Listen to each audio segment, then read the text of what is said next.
Bonjour Michel Bussy. Bonjour. Bon, pas parrain cette année, mais toujours fidèle à cette fête du livre de Saint-Étienne. Un nouveau livre. Oui, c'est ça, moi je reviens à peu près tous les 2 ans à la fête du livre, donc ça faisait 2 ans, j'étais venu pour 3 vies par semaine, et là je reviens pour Les Ombres du Monde. Et le deuxième aussi, là, celui qui est sorti en poche. Alors il y a Les Assassins de l'Aube qui est sorti entre deux, donc effectivement, j'ai pas eu l'occasion de le signer à Saint-Étienne, celui-ci non plus.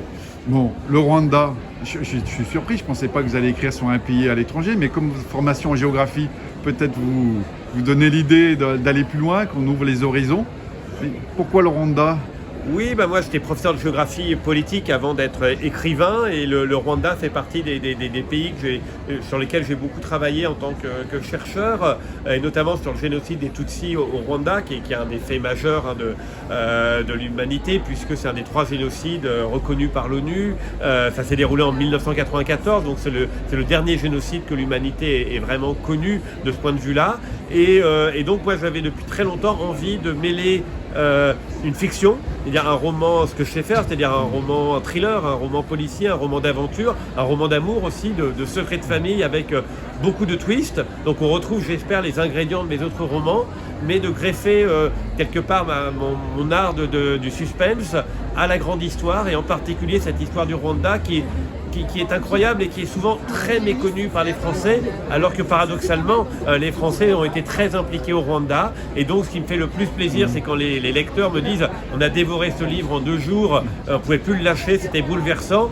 Et en plus, on a appris des choses sur le Rwanda, on a compris surtout des choses sur le Rwanda, et puis surtout, on n'est pas très fiers du rôle que la France a joué, alors que souvent les gens étaient finalement un petit peu manipulés par l'information, parce qu'ils ne s'y étaient pas intéressés avant. Et on le voit bien dans les livres, ils avertissent que ça va exploser. On est surpris, ils n'y croient pas à l'Élysée. Qu'est-ce qu'on fait ? On y va pas, comment on intervient ? C'est assez exceptionnel. Tous ces ratés français...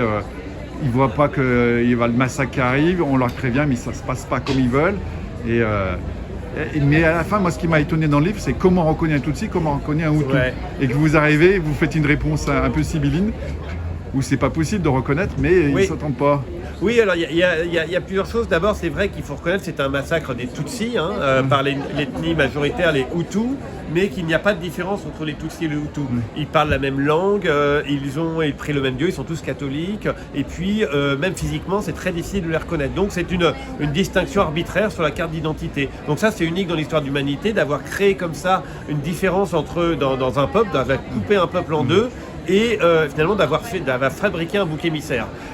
Et donc il y a ça, et puis après tout est vérifiable, c'est-à-dire le génocide il se déroule en 1994, depuis il y a eu des procès internationaux, il y a eu des jugements, il y a des traqueurs de génocidaires, on sait qu'il y a encore des génocidaires qui habitent en France, et tout ça, les lecteurs peuvent le vérifier sur internet, regarder les journaux d'information. Par exemple, je parle d'un lanceur d'alerte, d'un humanitaire qui va en direct sur le journal de France 2 quelques semaines avant le génocide, prévenir de ce qui se passe devant des millions de Français. Dans le journal de Bruno Mazur, il dit « Le génocide se prépare, on peut l'empêcher, mais c'est maintenant. Et personne n'agira et le génocide aura lieu. » Donc, et des exemples comme ça, on peut les multiplier dans ce livre. Donc j'espère que je crée une tension. C'est un peu comme Titanic, on sait évidemment comment le livre va s'achever, on sait que le génocide aura lieu, mais je pense que ce qui est intéressant, c'est de voir tous les instants où le génocide aurait pu être empêché et où il y aura quelque chose qui va rater dans la prise de décision, et qui fera que mes héros, qui sont souvent des démocrates, des juges, des gens qui se battent pour empêcher le génocide, finalement n'y arriveront pas. Avec Gaël Faye, vous êtes les 2 auteurs français qui parlent de ce génocide du Rwanda, qui l'ont mis en avant. Et est-ce que vous pensez que ça peut se reproduire ou pas, ce génocide dans ce pays-là ? Ça peut repartir ou pas ? Alors oui, il y a Gaël Faye, il y en a d'autres, il y a Scholastique Mukasonga qui a eu le prix Renaudot, qui est aussi une Tutsi qui a réchappé du génocide et qui a écrit des livres absolument magnifiques, et il y en a d'autres. Alors ce qui est très intéressant aussi dans le génocide des Tutsis au Rwanda, c'est le Rwanda moderne. On l'a vu récemment avec le championnat du monde de cyclisme, on a vu beaucoup le Rwanda à la télé. Oui, alors un petit peu le football aussi. Et le Rwanda, c'est un pays moderne, c'est un pays où on peut faire du tourisme. Hein. Par exemple, les joueurs du PSG ont leur maillot d'entraînement, c'est marqué Visite Rwanda depuis des années. Il y a donc pas mal de touristes français qui vont au Rwanda à cause de cette publicité en fait pour le Rwanda. C'est au Rwanda qu'on peut visiter, aller voir les gorilles de montagne, hein, découverts par Diane Fossé. Ouais, les gorilles ont un grand rôle dans mon roman aussi. Donc oui, donc le Rwanda a cette image et essaye de se doter d'une image moderne et c'est aussi un roman d'espérance parce que c'est montrer comment un pays après un tel drame, je rappelle, pratiquement 1 million de morts, près d'1 million de gens qui ont été accusés d'avoir participé au génocide. Donc c'est effectivement un génocide fratricide.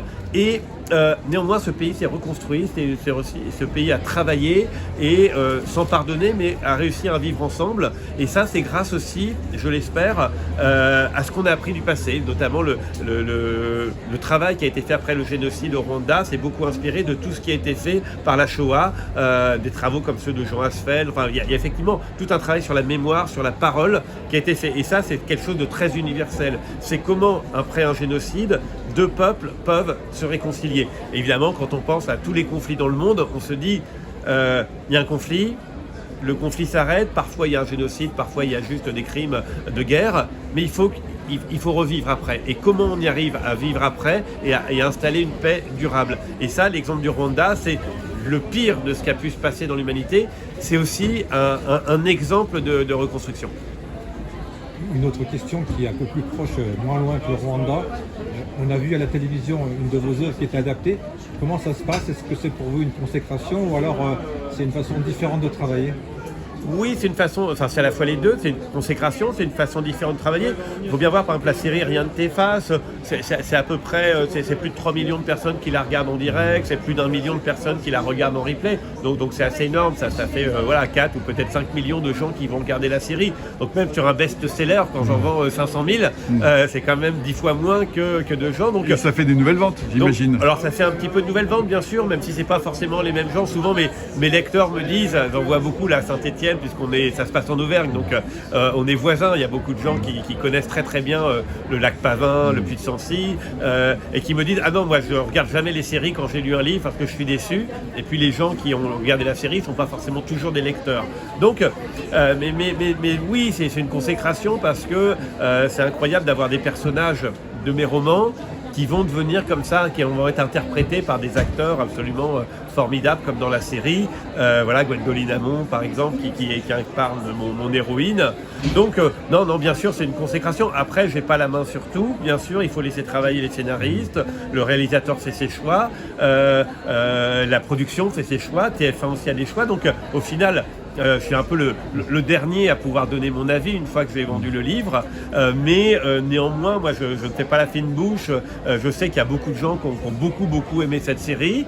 Ceux qui ont lu le roman, parfois, ont pu pointer les différences, mais ça, c'est toujours le jeu quand on est adapté. Eh bien, il faut accepter d'être trahi. J'avais une question, mais vous aviez en partie répondu.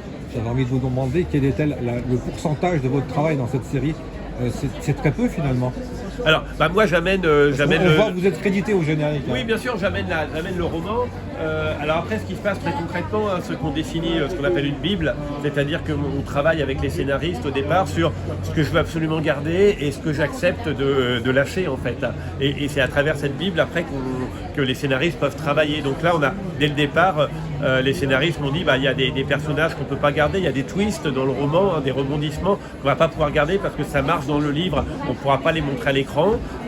Il avait besoin, par exemple, de remonter des personnages de policiers. Moi, dans mon roman, les policiers ne jouent pas un très grand rôle et souvent dans les séries, ils aiment bien avoir des policiers un peu plus présents. Donc là, les policiers ont joué un beaucoup plus grand rôle que dans mon roman. Bon, mais tout ça, on le discute un petit peu au départ. Et une fois qu'on est d'accord, après, je laisse travailler entièrement. Mais ce qui se passe aussi, c'est qu'une fois que les scénaristes eux-mêmes, on s'est mis d'accord, les scénaristes eux-mêmes vont faire 20 versions de la série parce qu'eux-mêmes n'ont pas forcément le dernier mot. Et à un moment donné, ils doivent discuter, comme je disais, avec la production, la chaîne. Il y a des choses qui coûtent trop cher, il y a des lieux, des choses qu'on ne peut pas tourner à tel endroit. Et puis, il y a aussi des choix de scénario qui font que, par exemple, une série, là, c'est 6 épisodes, donc il faut qu'il y ait des rebondissements à la fin de chaque épisode. Donc, c'est pas du tout structuré comme un roman.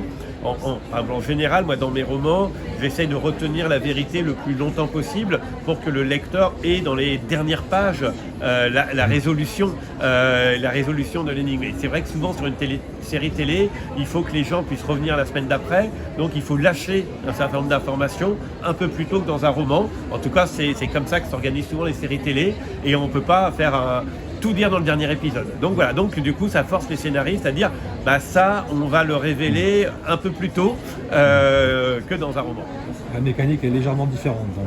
Oui, la mécanique est différente, et puis souvent quand même les romans policiers peuvent se permettre d'être à la fois plus compliqués, parce qu'il y a plus de pages, il y a plus de détails, on est dans la tête des gens, donc on peut être un peu plus compliqué, un peu plus tordu, un peu plus choral, et puis parfois on peut un peu plus tricher aussi dans un roman, parce que les gens vont pas vérifier les lieux, vont pas vérifier les dates, voilà. Alors que dans un film, on montre les choses, donc quelque part, il y a des choses sur lesquelles on peut pas complètement tricher, on est plus dans le réel. Dans le roman, les gens vont faire leurs propres images, donc il y a des petites choses sur lesquelles on peut...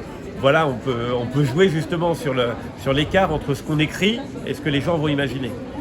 Merci Michel Bussy, merci pour cette Grand interview merci à à vous, Saint-Étienne. bonne fête du livre. Merci beaucoup pour cette énorme gentillesse. Voilà.